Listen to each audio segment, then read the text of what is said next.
Dans le livre d'Exode, nous découvrons énormément de thèmes. Parfois, quand on résume le livre, quand on a des commentaires bibliques, par exemple, ils vont mettre comme titre « délivré » ou quelque chose comme ça. Le mot « délivré » est un mot-clé, mais je vais proposer aujourd'hui dans ce prêche, dans cette étape de notre parcours de ce livre, que le thème, c'est l'obéissance. C'est l'obéissance. Le dernier message que Dieu partage avec nous dans notre parcours d'Exode est qu'il veut notre obéissance. L'obéissance que Dieu cherche est détaillée ici. L'obéissance que Dieu cherche est illustrée autour de la construction du tabernacle. Alors, on parle de la construction du tabernacle et dans les lectures, ça peut sembler un peu... les lectures peuvent sembler lourdes, n'est-ce pas? Un peu compliquées, hein? On dit la même chose. Mais si vous avez fait attention, en lisant ces textes, ou certains de ces textes, vous avez remarqué qu'on répète un thème énormément. On dit au moment d'interpréter la parole de Dieu que quand on lit un texte et qu'on veut l'étudier, que ce soit un psaume ou un proverbe ou un chapitre ou plusieurs chapitres, ici c'est 5 chapitres, Exode 36 à 40, que quand on voit qu'un mot ou une expression ou un thème revient fois après fois après fois, c'est parce que c'est super important. Évidemment, toute la parole de Dieu est importante. Mais notre désir est vraiment d'essayer de résumer les chapitres qu'on a devant nous chaque semaine, de les comprendre. Et regardez avec moi, par exemple, dans Exode 36, le premier verset de notre lecture. Donc, je vais regarder Exode 36, si j'arrive à le trouver. Tout à la fin, 35, 36, verset 1. Bethalel, Oholiab et tous les hommes habiles, en qui l'Éternel avait mis de la sagesse et de l'intelligence pour savoir et pour faire, exécutèrent les ouvrages destinés au service du sanctuaire, selon tout ce que l'Éternel avait ordonné. Quand on parle de la construction du tabernacle, j'allais dire, il y a un instant, qu'on a l'idée que Dieu donne les instructions. Après, on a que les gens vont commencer à créer ou à fabriquer les éléments nécessaires. Les habits, les parois, les bases, les planches, les crochets ou beaucoup de différentes choses. Ils vont broder énormément de choses aussi. Ils vont créer des portes ou des rideaux, comme des meubles pour représenter certaines choses dans l'adoration de Dieu et les sacrifices, les autels, etc. Donc, on a cet aspect-là. Mais après, Dieu donne aussi, vers la fin, dans notre lecture de cette semaine, il parle aussi de comment il fallait ériger ou assembler tous les éléments qu'ils avaient créés. Donc, ils ont suivi à la lettre ce que Dieu a dit de faire. Après, il leur dit, voilà comment il faut faire pour le mettre, pour dresser le tabernacle pour la toute première fois. Donc, on a ces deux étapes, si on veut. Bon, on peut dire 3. Les instructions, les éléments, et puis l'assemblage. Ils vont monter cette tente pour que Dieu puisse être adoré. Donc, dans le premier verset, on voit qu'ils ont fait tout ce que l'Éternel avait ordonné. Le reste d'Exode, ainsi que les chapitres 37, 38 et 39, relatent vraiment un seul thème. L'obéissance du peuple dans la fabrication. Ok, je vous ai montré les différentes étapes avec les instructions, les éléments et puis l'assemblage. Mais ici, dans ces versets-là, la plus grande partie de notre lecture cette semaine a traité vraiment les éléments. Et c'est une liste qui semble être vraiment trop longue et à quoi bon de lire cette chose? Mais on découvre qu'ils ont obéi. Et ça, c'est ce qu'il fallait comprendre. Alors, pourquoi est-ce que Dieu nous donne toutes ces instructions? Le livre d'Exode, comme on va découvrir dans le livre de Lévitique, quand on voit énormément de répétitions, et on va même être poussé à dire, en tant que croyant dans l'Église, on n'est pas des Juifs, on n'est pas Israël, on ne va pas aller au tabernacle, on ne participe pas de la même manière à notre adoration de Dieu aujourd'hui. Donc, ça semble bizarre d'étudier le livre d'Exode ou Lévitique parce qu'il y a énormément de lois et de règles, d'instructions. Mais à travers ces choses, Dieu veut se faire connaître. Et on a ces textes pour nous aujourd'hui aussi. Et on voit ceci dans cette lecture qu'on a fait cette semaine, dans l'idée qu'on parle de l'obéissance. L'obéissance que Dieu veut, ou ce qu'il cherche. Donc, les chapitres 36, 37, 38 et 39, donc la plupart de notre lecture traitent vraiment l'idée qu'ils ont fait ce que Dieu a demandé par rapport à la création de tous les différents éléments. Mais Exode 40, donc le dernier chapitre, contient 3 parties. Dans la première partie, on a des instructions pour ériger et consacrer le tabernacle pour la toute première fois. Donc Dieu voit qu'ils ont tout fait et les choses sont là devant eux. Et maintenant, Dieu, il va dire, voilà comment il faut faire. Donc Dieu n'a pas juste dit, voilà les éléments. Il n'a pas non plus lancé les éléments devant eux tout simplement. Il a donné les éléments, il a pourvu des gens qui aient la sagesse, donc Bezalel et Oholiab et d'autres, qui vont faire les travaux avec succès, ils vont le faire, et après Dieu va venir dans le chapitre 40, et il va donner des instructions pour le mettre dans l'ordre qu'il veut, de la façon qu'il veut. Donc il nous donne vraiment un ordre à suivre. Donc, Exode 36 à 39 relate vraiment les éléments, mais ici, à la fin de ce livre, on a voilà comment vous allez faire pour que ce soit bon une fois pour toutes. Donc, ça, c'est une partie. Deuxième partie d'Exode 40, on a l'obéissance à la lettre de Moïse et les Israélites dans cette œuvre de Dieu. Donc, on a une partie qui parle de cette idée qu'ils l'ont fait. Ils l'ont fait comme Dieu voulait. Et ça, c'est vraiment la dernière partie. En fait, Exode 1 à cette partie, donc 39, presque vers la fin, il ne reste qu'un paragraphe. On voit ici que Dieu a délivré son peuple d'Israël, il a établi une alliance avec eux, il a donné les instructions pour le tabernacle, pour les éléments. Il a finalement, ici dans le chapitre 40, au début, il a donné les instructions pour le mettre ensemble, pour ériger pour la première fois.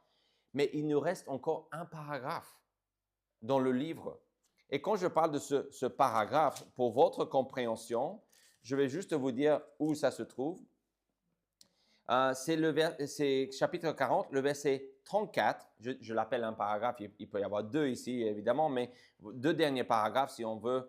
Verset 34 à 38. Pourquoi? Parce que la dernière chose qu'on voit est vraiment cette idée que la gloire de Dieu descend et remplit le tabernacle. Et Moïse n'a pas pu entrer dans le tabernacle parce que la gloire de Dieu était là. Bon, il va y avoir des gens qui vont pouvoir entrer parce qu'ils doivent y entrer pour changer les pains chaque semaine, pour faire des sacrifices, pour s'assurer que les lampes étaient toujours en train d'éclairer, etc., quand il fallait. Et puis, une fois par an, on va entrer dans le lieu très saint. Tout ça, on va découvrir par la suite. Mais il fallait entrer. Mais la gloire de Dieu descend et remplit le tabernacle pour la toute première fois. Et vraiment, cette gloire qui descend, c'est la présence de Dieu. Et vous savez en gros ce que cela veut dire? Bien fait. Bien joué. Donc, il n'est pas bizarre, on va revenir sur ceci, mais il n'est pas bizarre quand on considère le livre d'Exode et qu'on pense à l'obéissance. Et je soumets que l'obéissance est vraiment, si ce n'est pas le plus grand thème de ce livre, c'est un très grand thème de ce livre parce que tout dépend de notre obéissance avec Dieu, évidemment. Mais ici, avec le peuple, c'est tout à fait ça. Ils doivent obéir. Et il y a ce combat, ou cet échange entre le pharaon et Dieu. Laisse aller mon peuple. L'obéissance est là-dedans aussi. Moïse, avant ça, Dieu dit, je veux que tu fasses ceci. Et Moïse dit, mais je n'ai pas envie. Je n'ai pas envie. Le peuple va faire la même chose. Mais ici, à la fin, on a quelque chose de très spécial. Pourquoi? Parce que le peuple va obéir. Je ne dis pas que tout le peuple marche avec Dieu, mais ils vont faire comme Dieu a dit de faire. En tout cas, assez de gens vont faire ce que Dieu veut parce que ça, c'est l'accent de cette dernière partie du livre. Cela résume en gros le contenu de notre texte de cette semaine. Le thème est visiblement l'obéissance, et pas n'importe quelle obéissance. Attention, ce n'est pas n'importe quelle obéissance, ou à notre sauce, à notre façon, mais celle que Dieu cherche. Dieu décrit l'obéissance qu'il cherche dans ce texte. En fait, il va nous donner des descriptions. On va voir des différentes facettes ou aspects à cette obéissance que Dieu cherche. Comme Dieu cherche une obéissance spécifique, je pense que c'est pour cela il y a d'autres textes qui parlent de l'obéissance, évidemment, mais je pense que c'est au moins une grande raison qu'on a Exode 36 à 40. Parce qu'ici, Dieu va nous faire comprendre, à travers des exemples de l'obéissance qu'il cherche, comment nous devons mener nos vies avec lui. Il va nous signaler ce qu'il cherche. Donc, vous voulez être obéissant, n'est-ce pas? Vous êtes là, vous faites preuve d'obéissance. Je veux être obéissant. Je réalise que je ne suis pas toujours obéissant. Je sais que j'ai beaucoup de progrès à faire dans ma vie personnelle, mais je veux être obéissant. Et Dieu, ici, à travers ce texte, je pense, m'a aidé et va continuer à m'aider à comprendre comment je peux réaliser cette tâche et avoir du succès. Alors, l'obéissance que Dieu cherche, si on veut, on va essayer de voir plusieurs aspects. On ne verra pas tous les aspects dans ces chapitres, mais j'ai pris quelques exemples de ce qu'elle est. Et donc, je vais vous les donner, essayer de le faire rapidement. On dit cela, mais ce n'est pas toujours vrai. Parfois, on prend notre temps, n'est-ce pas? Mais l'obéissance est active. Elle fait quelque chose. Oui, l'obéissance est basée sur la foi, donc on doit croire quelque chose. Et je pense qu'on peut dire que croire est aussi comme une action. Je ne vais pas essayer de prouver cela, ni argumenter strictement à partir de ce point de vue-là, mais je vois aussi cette idée que dans le Nouveau Testament, notamment dans un texte qu'on va voir dans le livre d'Hébreux, chapitre 11, que la foi et l'obéissance vont vraiment ensemble. Peut-être pas nécessairement des synonymes, mais très proches. Parce que la foi est quelque chose qui change les choses. Par exemple, ici dans ce texte, quand on parle de cette idée que la foi, ou l'obéissance plutôt, est active, pourquoi est-ce que je dis ça?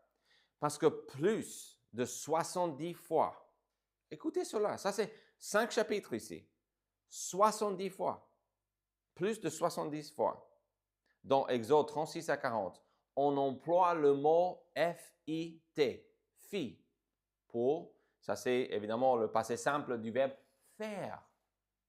On est dans l'action ici.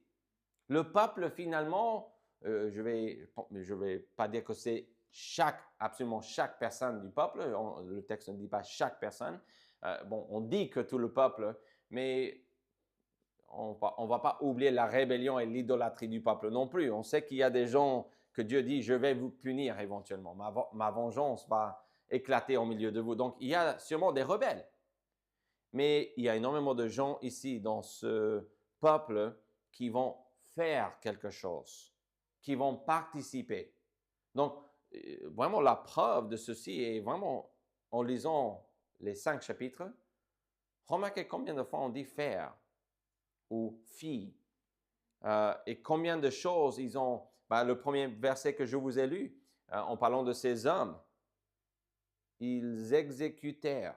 Ils ont fait ce que Dieu a demandé. Donc, on ne peut pas dire que l'obéissance n'est pas active dans ce texte. Parce que Dieu nous donne cette facette à l'obéissance. C'est j'ai quelque chose à réaliser pour Dieu. Vous avez quelque chose que Dieu veut de vous. Est-ce que vous le faites? C'est à vous de voir. C'est à vous de découvrir ce que Dieu veut. Et je vois dans ma vie que ce n'est pas une seule chose, c'est une liste des choses que je veux faire pour Dieu. Et que Dieu veut de moi. Et parfois, les choses que Dieu veut de moi, en réfléchissant, je vois que ce que Dieu veut de moi n'est pas toujours la même chose que j'ai comme projet pour lui. Et je parle de projets pour lui, pas des projets pour moi. Parfois, on a cette idée que je veux faire ça pour Dieu et ça pour Dieu et ça pour Dieu. Et puis, Mais n'oublions pas qu'il y a aussi des choses que Dieu veut de nous, peut-être qui ne sont pas sur notre liste. Cette obéissance est active. En fait, dans notre texte est une longue liste que nous pouvons résumer comme ceci. Ils ont fait. Ils se sont déplacés. Ils ont donné. Ils ont mis leurs mains à l'œuvre. Ils ont fait les parois, les pieux, les bases, les rideaux, les meubles, les autels, les vêtements pour les prêtres, etc. Ils ont tout fait comme le Seigneur l'avait ordonné à Moïse. Cette phrase, cette expression est répétée fois après fois après fois. Surtout vers la fin, quand on arrive vers où la gloire de Dieu va descendre. Juste avant ça, les derniers 2 chapitres, énormément on emploie cette expression. Et puis on ne dit plus, et qu'est-ce qu'on voit? La gloire de Dieu descend. Et ça va nous faire penser à une application à la fin. On va revenir sur cette idée, mais je veux déjà vous préparer pour ceci parce que ils ont obéi et cela a ouvert le droit à quelque chose de merveilleux. Je pense à la lettre aux Hébreux, je disais au début, car dans le chapitre 11, on parle de la foi qui est de l'obéissance, parce que là, on ne peut pas être désobéissant par la foi, ok? Ce n'est pas possible. Donc, je ne dis pas que c'est exactement des synonymes, mais inséparables dans l'argument de Hébreux 11. On voit la foi de toute une liste de croyants. Abraham, Isaac, Jacob, Enoch, on a peut-être Joseph, on parle de lui aussi. Sarah, il y a toute une liste qui n'est pas nommée aussi. Et souvent, leur obéissance ou foi est décrite comme une action, comme quelque chose qu'ils ont fait. Parfois, ce n'est pas une action qu'ils ont fait. Bon, ils ont marché avec Dieu dans le cas d'Enoch, mais le texte dit qu'il fut enlevé par la foi. Donc, cela, même si le texte ne dit pas qu'il a fait quelque chose, c'est sous-entendu que Enoch a été pris parce qu'il marche avec Dieu. Okay? Donc, cette idée que l'obéissance est active se voit vraiment dans l'ensemble. Et Hébreux 11 est un texte fort pour argumenter dans ce sens que c'est essentiel. Que faisons-nous pour le Seigneur? Qu'est-ce qu'il veut de nous? Exode 36 à 40 nous apprend que l'obéissance que Dieu cherche est active. Elle est active. Mais on voit une autre chose. Il cherche une obéissance qui est généreuse. Pourquoi? Il y a un texte. Regardez Exode 36 avec moi.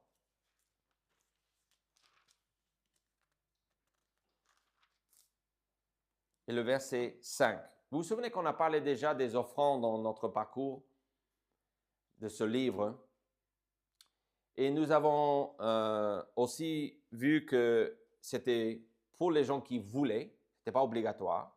Mais regardez la suite de cette offrande. Donc, il fallait avoir les choses pour pouvoir créer les différents éléments.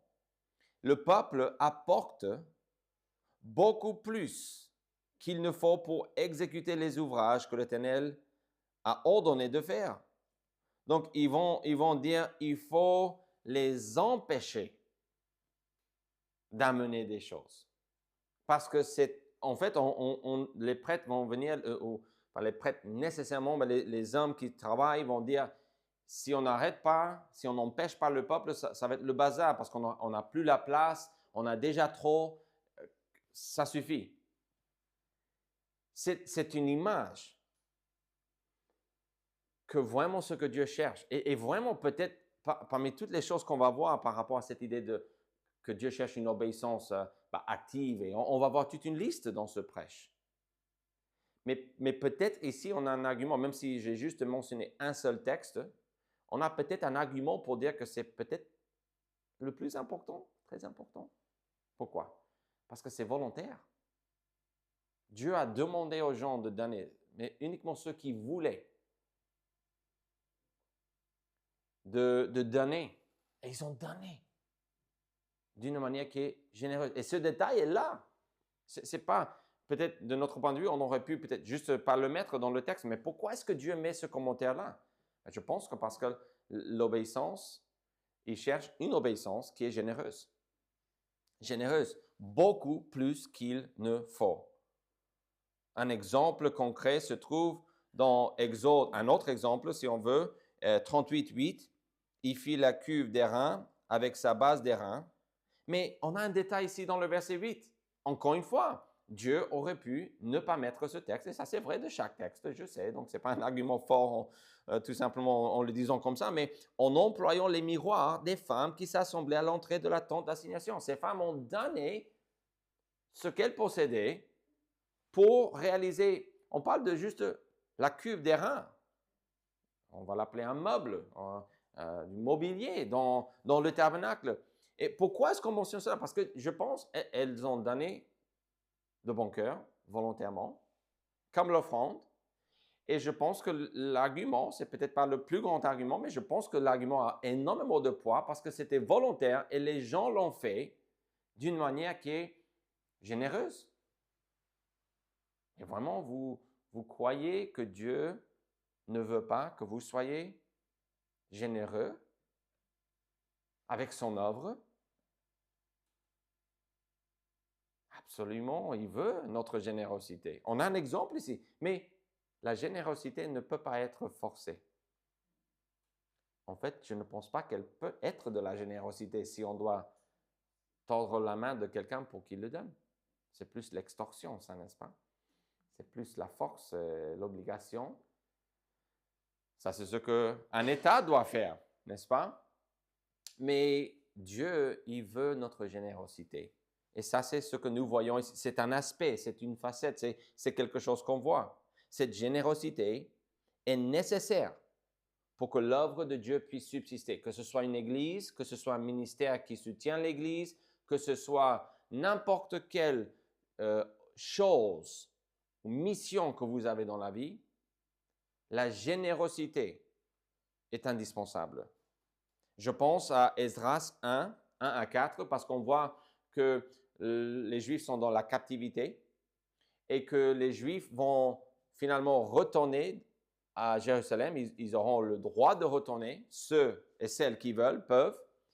Et donc, on voit dans ce texte que certains vont choisir de retourner, d'autres vont rester à Babylone, mais ils vont donner. Volontairement, ils vont donner.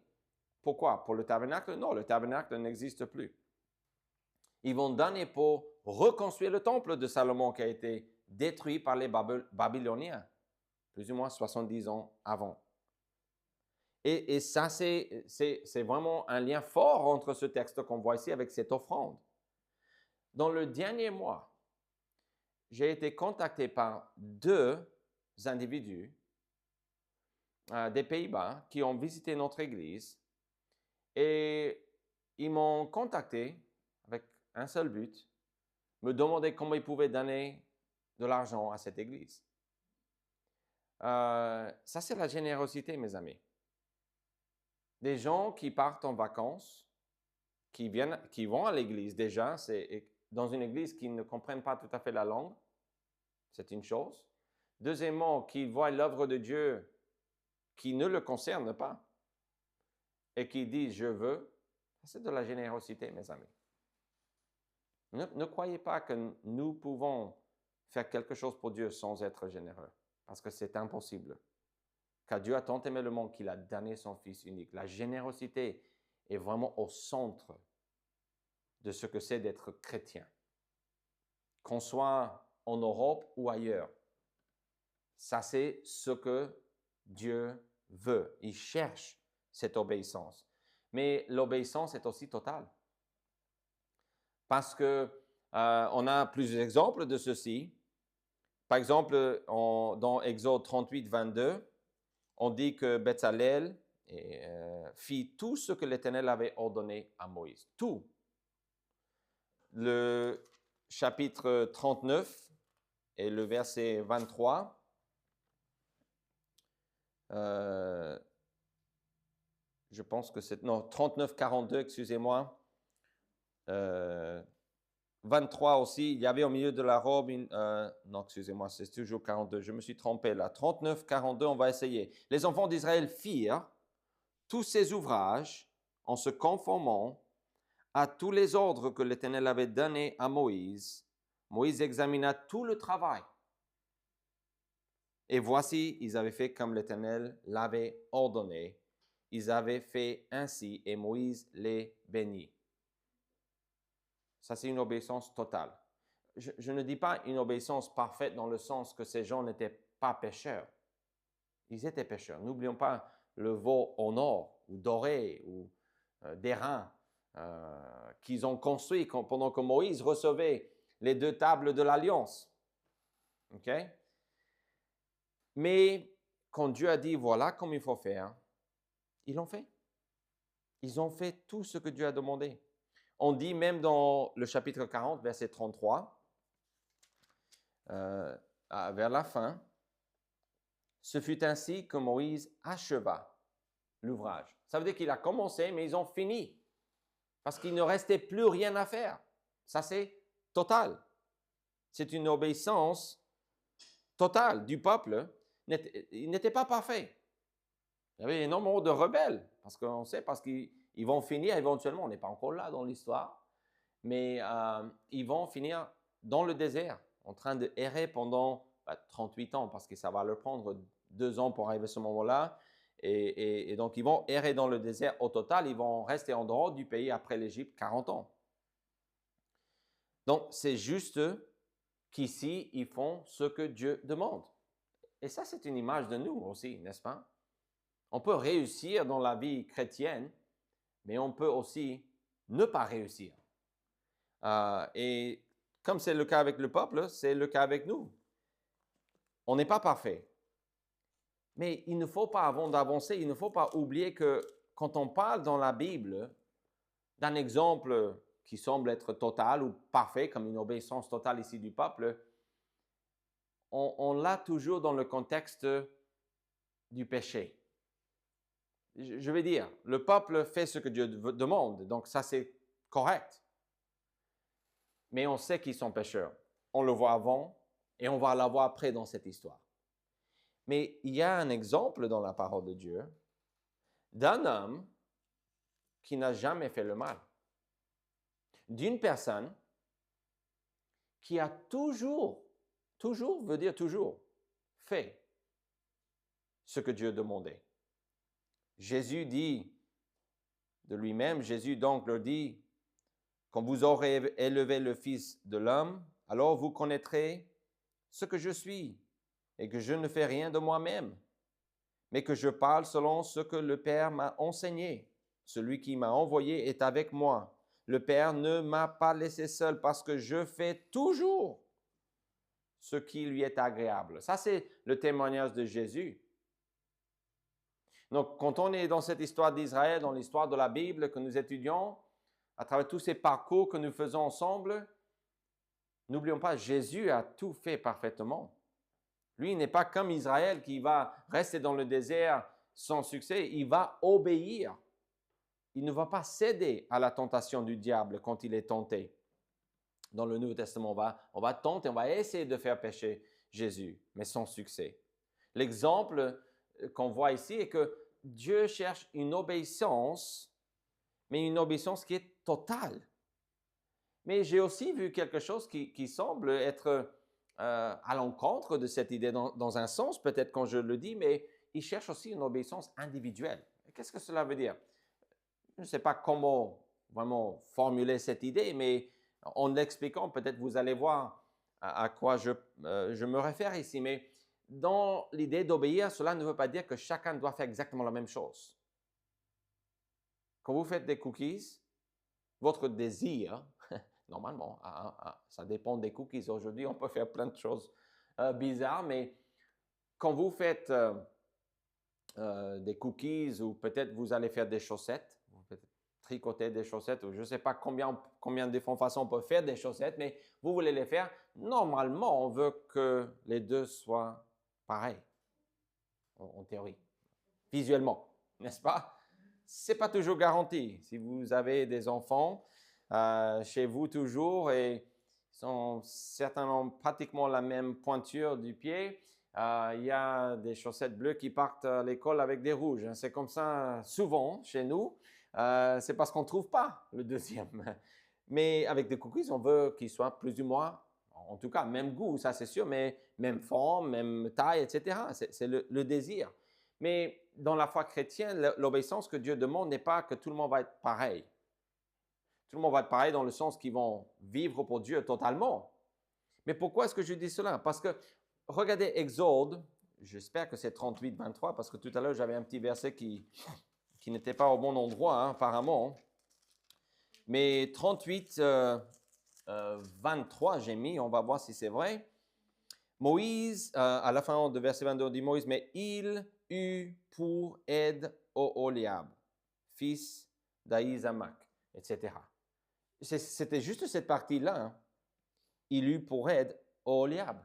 En fait, Dieu a dit, je vais donner des experts des chefs de chantier qui vont guider l'œuvre de Dieu, qui vont être là, d'autres vont donner et vont aider aussi. Il y a d'autres personnes qui travaillent, mais on mentionne vraiment Bezalel et puis on dit, il va y avoir quelqu'un pour l'aider. Et j'ai commencé à réfléchir, je pense qu'on parle ici que chacun a son rôle. Si ce n'est pas vraiment clair là, reculons un petit peu et observons comment Israël allait fonctionner. Ils allaient se placer autour du tabernacle. Et juste pour le tabernacle, dans la famille de Lévi, il y a énormément de différentes positions. Certains vont chercher l'eau, d'autres vont toujours pouvoir l'eau, d'autres vont créer l'encens ou le parfum, d'autres vont faire les sacrifices. Il y avait tout un système pour faire l'œuvre de Dieu. Donc, on a des chefs, on a des aides, on a aussi des gens qui donnaient. Certains, le rôle qu'ils ont fait était juste de donner leur miroir. Quelle partie des miroirs? Les reins, il paraît, parce qu'il n'y avait pas peut-être comme on a aujourd'hui des miroirs. C'était pas tout à fait pareil à l'époque, mais il y avait des gens qui ont donné, des gens qui étaient des chefs, d'autres qui ont juste aidé, qui étaient là pour soutenir. Luc avait le rôle d'accompagner Paul. Il a écrit Luc et Actes, donc ça c'est une grande partie du Nouveau Testament par rapport au verset, le contenu, c'est immense. Mais il était aussi médecin, donc médecin de Paul et d'autres qui étaient avec lui. Colossiens 4, 14 et 2 Timothée 4, 11 parlent de cette idée. On ne va pas voir ces textes, mais ce sont juste des exemples du Nouveau Testament. Il y a aussi des femmes que Dieu a guéri, que Jésus a guéri, a chassé des démons, etc., qui l'ont aidé pendant son ministère. Luc 8, 1 à 3 parle de ces femmes et d'autres textes, c'est elles qui vont aller embaumer le corps de Jésus, qui ne vont pas le trouver. Timothée a voyagé avec Paul aussi comme aide et apprenti, n'est-ce pas? Ça, c'est Acte 16, parle de ceci un petit peu. D'autres textes, on peut voir aussi. Mais j'ai pensé aussi, si on veut reculer encore plus, les dons spirituels que Dieu a donnés à l'Église. Cette idée que quand on est sauvé, on est scellé du Saint-Esprit. Ça, c'est le jour de la Pentecôte que nous fêtons cela, le fait que le Saint-Esprit est descendu. Mais dans le corps du Christ, cette idée des dons spirituels illustre ce point parfaitement, car tout comme il y avait des différentes fonctions autour du tabernacle dans l'Église, on voit la même chose. Regardez Romains 12 avec moi. On parle de cette idée que l'obéissance est le thème de ce prêche, mais je pense que dans la vie chrétienne, c'est un thème qu'on ne peut pas juste dire, oui, c'est important, mais pas tant que ça. C'est un thème qui est important dans le livre d'Exode, mais aussi dans la vie chrétienne aujourd'hui, parce qu'on a un principe ici, que Dieu cherche l'obéissance, mais il cherche l'obéissance qui est vraiment individuelle. Chacun a un rôle à jouer. Donc, ne vous attendez pas à être vraiment comme quelqu'un d'autre dans l'Église par rapport à ce que vous faites et ce que vous apportez. Votre façon d'être généreuse ou généreux avec Dieu, avec l'Église, avec d'autres, varie selon votre personnalité, vos moyens, etc. Ça, c'est tout à fait normal. Romains 12, 4 à 8 dit ceci. Car comme nous avons plusieurs membres dans un seul corps, donc on parle physiquement, et que tous les membres n'ont pas la même fonction, ainsi, nous qui sommes plusieurs, nous formons un seul corps en Christ. Donc ça, c'est spirituellement. Le fait d'être en Christ, c'est d'être sauvé, qui veut dire qu'on est dans l'Église. OK? Et nous sommes tous membres les uns des autres, puisque nous avons des dons différents. selon la grâce qui nous a été accordée, que celui qui a le don de prophétie l'exerce selon l'analogie de la foi. Et donc, la liste continue. On a l'exhortation, on a celui qui donne avec libéralité, qui préside, le fasse avec zèle, etc. Donc, tout le monde a un rôle différent. Donc, l'idée c'était que l'obéissance que Dieu cherche, ça veut dire que tout le monde est pareil. Tout le monde est pareil dans le sens qu'on veut vivre pour Dieu et on veut être totalement donné à lui, on veut suivre sa parole. Oui, ça c'est vrai. Mais la façon qu'on exprime et qu'on vit notre obéissance à Dieu, et là, cette façon est différente pour chacun de nous. C'est individuel, si je peux le dire comme ça. Les dons spirituels illustrent ceci. Alors, question, quel rôle jouez-vous dans l'œuvre de Dieu, dans le corps de Jésus? Qu'est-ce que vous apportez à l'Église? Dans votre contexte, parce qu'on n'est plus dans le tabernacle. Mais qu'est-ce que nous pouvons faire? Vous savez, pour ériger une Église et pour voir d'autres, comme les missionnaires que nous soutenons, chaque mois, avec nos prières, mais avec de l'argent aussi, pour faire cela demande un effort individuel. C'est pas, il y a quelqu'un d'autre qui va faire ça. C'est vraiment question de réfléchir, de méditer. Qu'est-ce que je vais faire? Qu'est-ce que Dieu veut de moi par rapport à son œuvre, par rapport à l'Église? Donc ça c'est une obéissance qui est individuelle. Mais je vais juste mentionner une dernière chose. Il cherche une obéissance, et ça c'est peut-être où l'encouragement peut commencer pour vous aujourd'hui. J'ai été encouragé tout au long de mon étude de ces chapitres, mais vraiment j'ai observé que finalement quand on revoit les faits et on revoit le vocabulaire, les expressions répétées, etc. dans ces textes, on voit qu'il cherche une obéissance finalement qui est possible. Qu'est-ce que ça veut dire? C'est plus un encouragement qu'une description de comment je dois faire pour obéir.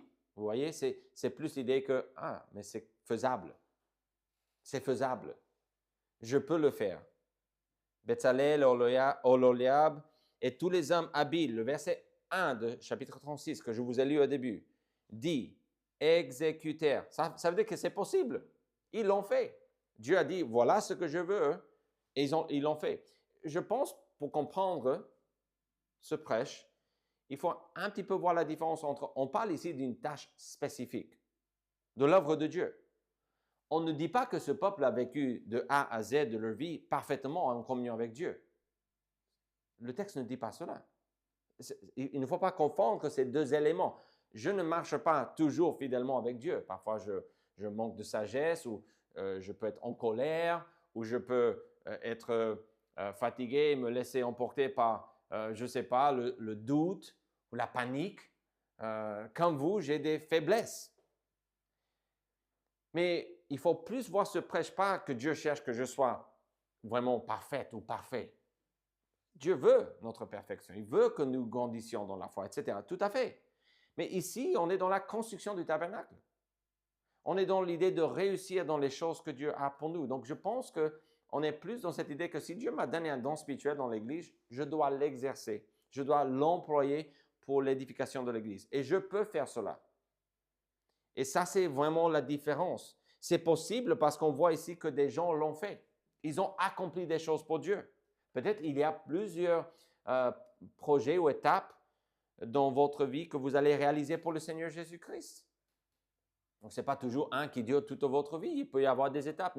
Mon désir, c'est d'avoir ce projet et ce projet va aider l'œuvre de Dieu comme ça et je vais le faire et je vais réussir. Ça, je veux vraiment que ce soit concret dans notre façon de voir les choses. On ne parle pas tout simplement d'une vie, oui, je vais magiquement essayer de vivre et faire de mieux en mieux. Oui, ça c'est important. Mais vraiment, je parle concrètement de réaliser quelque chose pour Dieu, de mettre les mains à l'œuvre et de travailler pour lui. Le verset 6 de Exode 36, donc après qu'on dit qu'ils ont fait ce que Dieu a demandé, si on regarde Exode 36 et le verset 6, la Bible dit, Moïse fit publier dans le camp que personne, homme ou femme, ne s'occupa plus d'offrandes pour le sanctuaire. On empêcha ainsi le peuple d'en apporter. Ben, je vais vous dire que nous n'allons pas publier un tel panneau ici dans notre église. OK? OK? On ne va pas. Mais dans un sens, on pourrait. Quand on a, par exemple, on se met ensemble pour faire des repas et on demande à chacun d'amener quelque chose, on peut vous dire, bah, écoutez, il y a déjà 3 personnes qui se sont inscrites pour amener des gâteaux. Donc, écoutez, s'il y a un quatrième, on va annuler l'idée de faire de la viande et on va juste manger des desserts. OK? Donc, ce n'est pas possible. Donc, dans un sens, on pourrait faire de même. Mais ils ont eu du succès. Ils ont dit, il faut une offrande et ils ont eu du succès. Est-ce qu'il y a eu d'autres étapes dans la construction? Oui, il y avait beaucoup d'autres choses. Et je pense qu'ils ont eu d'autres projets pour Dieu dans le futur. Mais ils ont réussi. Encore une fois, plus de 70 fois, dans Exode 36 à 40, vous vous souvenez qu'on a parlé du mot FIT, fi, en passé simple de faire. Donc, ils ont fait quelque chose. On emploie ce verbe pour montrer que l'obéissance est active. J'ai déjà argumenté dans ce sens, mais aussi on a une autre chose qu'on peut dire. Non seulement elle est active parce qu'ils ont fait quelque chose, mais plus précisément, l'obéissance est possible. Pourquoi? Parce qu'ils ont fait. Et l'obéissance, c'est le succès. Quand Dieu dit, je veux que vous fassiez ceci et qu'on le fait, le succès, c'est là. Le résultat de mon action, de mon travail, de mon investissement, ce n'est pas mon problème. Dieu dit, il faut faire ceci, je le fais. C'est ça le succès. Donc, c'est possible de faire ce que Dieu veut. Mais peut-être ce n'est pas possible d'avoir tout ce que vous voulez ou d'avoir une église comme vous croyez que vous devriez avoir. Mais ce que je soumets est que c'est possible d'obéir aux ordres de Dieu. Je n'ai pas mentionné, mais on parle énormément aussi dans cette idée, je pense que c'est 15 fois. Oui, 15 fois, on parle de cette idée que comme l'Éternel l'avait ordonné à Moïse, comme l'Éternel l'avait ordonné à Moïse, fois après fois, on insiste que c'est possible, oui, mais on a dans cette expression, on a cette idée, mais c'est Dieu qui le veut de cette manière. Donc, on a dû empêcher le peuple. Dans Marc 9, 23, Jésus lui dit, si tu peux, donc il y a quelqu'un qui demande l'aide de Dieu et il dit, Dieu, si tu peux, à Jésus, et Jésus dit, mais comment ça, si je peux? Je suis Dieu. Tout est possible. Il n'y a rien qui est impossible avec Dieu, n'est-ce pas? En Luc, on parle de ceci, mais tout est possible à celui qui croit. Le problème n'est pas moi, Jésus dit, c'est vous. C'est nous. Il parle à cette personne pour lui dire, si je peux, comment? Comment ça, si je peux? C'est plus si je veux. Il y a aussi des gens qui disent, si tu veux, guéris-moi. Et Dieu dit, je veux. Il répond rapidement, je veux. Et donc, on a cette idée que Dieu nous dit que c'est possible de vivre pour lui, de faire ce qu'il veut. Alors, on peut aussi voir ici à la fin que si on veut résumer, on essaie toujours de résumer, on peut dire que l'obéissance que Dieu cherche, il le cherche de nous tous. N'oublions pas cela. On est dans Exode, dans un livre qui a eu lieu il y a longtemps, mais n'oublions pas que nous sommes concernés par ce texte. Dieu l'a écrit pour nous aussi. Dieu s'intéresse à vous. Nous avons vu que Dieu cherche une obéissance active, généreuse, totale, individuelle et possible. Faisable, n'est-ce pas? Mais comment allez-vous répondre? Comment allez-vous répondre à ce prêche? On est dans la dernière étape de ce livre. Il est temps d'agir. Il est temps de passer à l'œuvre pour Dieu. Comment allez-vous répondre à cette description de l'obéissance? Il y a d'autres aspects, mais j'ai essayé de reprendre 5 choses pour nous aider à comprendre l'obéissance que Dieu cherche, qu'il veut. Exode 24, 7, il prit le livre de l'Alliance et le lut en présence du peuple. Ils dirent, on a déjà entendu ceci, mais ils vont le dire ici dans ce texte, nous ferons tout ce que l'Éternel a dit et nous obéirons. Parce qu'on est dans Exode 24. C'est quelque chose qu'ils ont déjà dit. On l'a entendu déjà dans notre parcours de ce livre. Mais il y a une autre chose. C'est vraiment la proposition de ce prêche. Et ce n'est pas la proposition qui a nécessairement guidé les 5 choses qu'on a vues en parlant de cette obéissance, mais c'est plus comme une proposition, comme un point final, comme la fin ou l'idée, le point culminant de ce prêche. Et c'est cette idée que l'obéissance que Dieu cherche, et ça c'est peut-être le plus fort de ce texte, ouvre droit à la communion avec lui. Ça, c'est une observation de la structure de ce texte. Parce que dans les notes que j'ai prises cette semaine de ce texte, on a fois après fois, j'ai noté toutes les fois qu'on parle de ce que Dieu a ordonné de faire. Et vers la fin, j'ai commencé à voir que j'avais mis le même symbole à chaque fois et je voyais énormément, on dit, Moïse fit tout ce que l'Éternel lui avait ordonné de faire. Il fit ainsi, comme l'Éternel l'avait ordonné à Moïse. Là, on est dans le chapitre 40. Il dit encore, comme l'Éternel l'avait ordonné à Moïse. Comme l'Éternel l'avait ordonné à Moïse. Donc, pour ne pas répéter toutes les fois, on a ici 9 fois vers la fin. Et quand on arrive au verset 34, on ne dit plus cela. Ce qu'on dit, alors la nuée couvrit la tente d'assignation et la gloire de l'Éternel remplit le tabernacle. En fait, dans notre lecture cette semaine, le parcours nous a poussé. Oui, on a vu l'obéissance que Dieu cherche.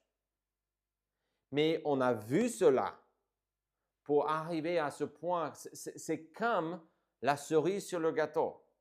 Et c'est cette idée qu'ils ont obéi et donc la gloire de Dieu a rempli le tabernacle.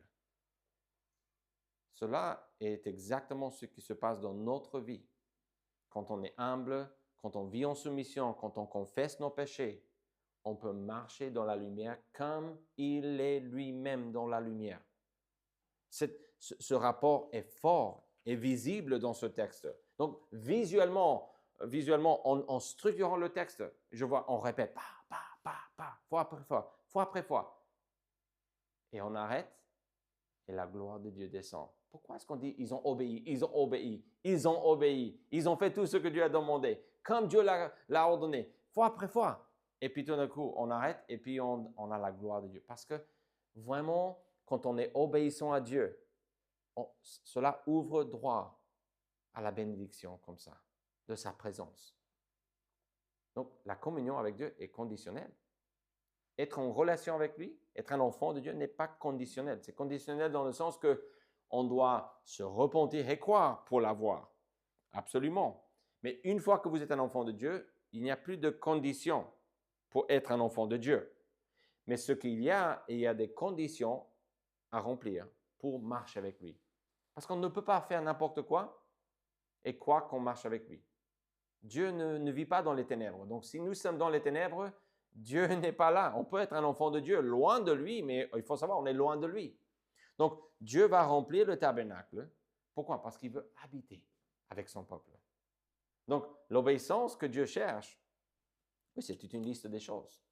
Mais le point culminant, c'est qu'elle ouvre droit à la communion, à une vie, une belle vie avec lui. Les psaumes reprennent cette idée et parlent de cette idée avec des expressions comme en parlant de la droite de Dieu, dans la présence de Dieu, il y a des délices éternelles. Je pense que c'est le psaume 16 qui parle dans ce sens-là. Donc, on décrit cette idée qu'à ta droite, il y a énormément de sécurité, de joie. Jésus a beaucoup parlé de la joie. Tout ça, c'est vraiment cette idée d'être non seulement dans la famille de Dieu, mais d'être dans la famille de Dieu et marcher avec lui, de demeurer en Jésus. C'est l'expression que Jésus emploie. 1 Jean parle de cette idée de marcher dans la lumière. Ce sont des synonymes pour parler de ce fait que Dieu veut faire sa vie avec vous, avec chacun de nous. Donc, je vous ai dit 15 fois à la fin, on mentionne comme l'Éternel avait dit à Moïse. La dernière fois que le texte dit ceci est dans Exode 40, verset 32. juste avant que le texte dit que la gloire de Dieu descend et remplit le tabernacle. Donc ça, c'est super important. Il faut comprendre qu'on est dans une... Visuellement, on est en train de dire, ben, il faut obéir, ça c'est sûr. Voilà comment Dieu veut que nous lui obéissions. Mais en plus, on voit que la cerise sur le gâteau est qu'on a accès à la communion avec lui. Pourquoi? Parce que notre obéissance est l'obéissance qu'il cherche.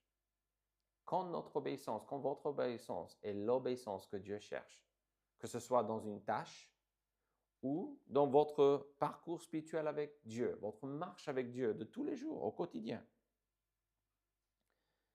la cerise, la récompense, la rémunération la plus importante, c'est de pouvoir jouir de sa présence. Père Céleste, je prie pour que tu nous bénisses, pour que tu nous permettes, Seigneur, de marcher avec toi, de réaliser des choses pour toi, de découvrir vraiment ce que tu veux pour nous, ton plan pour nous en tant qu'individus, que tu nous donnes la force en Jésus de réaliser tout ce que tu demandes, tout ce que tu veux.